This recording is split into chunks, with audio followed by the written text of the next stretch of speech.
नमस्कार दोस्तों, अंधेरे रात के इस यूट्यूब चैनल पर आपका स्वागत है। दोस्तों, आज आपके लिए मैं खौफनाक डर और सस्पेंस से भरी एक कहानी लेकर आया हूँ, वो भी एक हॉरर डॉल की। कहानी बहुत ही ज़्यादा डरावनी है, इसलिए आप लोग वीडियो को अंत तक ज़रूर देखो। तो चलिए शुरू करते हैं बिना समय बर्बाद किए।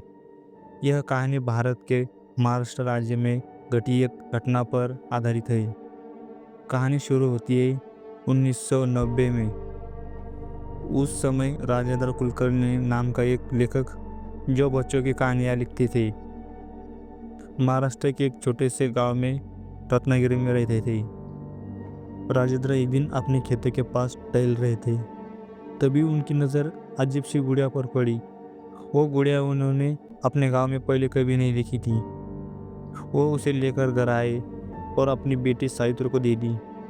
सावित्री गुड़िया देखकर बहुत खुश हो गई और उसके साथ खेलने लगी। धीरे धीरे सावित्री का इस गुड़िया से ऐसा लगा हो गया कि वो हर समय उसके साथ रहती और उससे बातें करती। यह देखकर राजेंद्र को थोड़ा अजीब लगा, लेकिन उन्होंने इसे एक बच्ची का स्वाभाविक लगाव मानकर नज़रअंदाज कर दिया। कुछ सालों बाद जब सावित्री 13 साल की हुई तो उसे एक गंभीर बीमारी हो गई। इलाज के दौरान उसकी हालत और बिगड़ गई और आखिरकार उसने दम तोड़ दिया। इस घटना के बाद रहस्यमय तरीके से वो गुड़िया भी उनके घर से गायब हो गई। सालों तक उस गुड़िया के बारे में कोई खबर नहीं मिली, लेकिन 1975 में वो गुड़िया पुणे की एक छोटे से खिलौने की दुकान में दिखाई दी। एक महिला ने उसे खरीद लिया और अपनी बेटी मंजरी को उपहार के तौर पर दी। मंजरी, जो उस समय पुणे में पढ़ाई करती थी, इस तोहफे से बहुत खुश थी। उसने गुड़िया को अपने कमरे में जाकर सजा दिया। लेकिन कुछ दिनों बाद मंजरी और उसकी सहेली ने उस गुड़िया के साथ अजीब घटनाओं का अनुभव करना शुरू कर दिया। मंजरी ने देखा कि गुड़िया अक्सर अपने जगह से हिल जाती थी। इसके अलावा एक दिन मंजरी को गुड़िया के हाथ में एक चिट्ठी मिली जिस पर लिखा था, मुझे मदद करो। यह देखकर वो सब डर गई। धीरे धीरे मंजरी और उसकी सहेलियाँ उस गुड़िया से डरने लगी।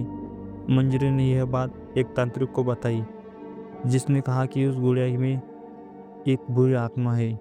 वह आत्मा किसी मासूम की नहीं, बल्कि एक खतरनाक शक्ति की है जो इंसानों को नुकसान पहुंचा सकती है।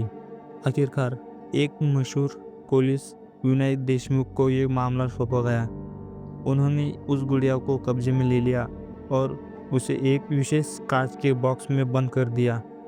यह बॉक्स आज भी लोनावाला के पास एक संग्रहालय में रखा गया है, जहाँ पर चेतावनी लिखी है, सावधान, इस बॉक्स को खोलना मना है।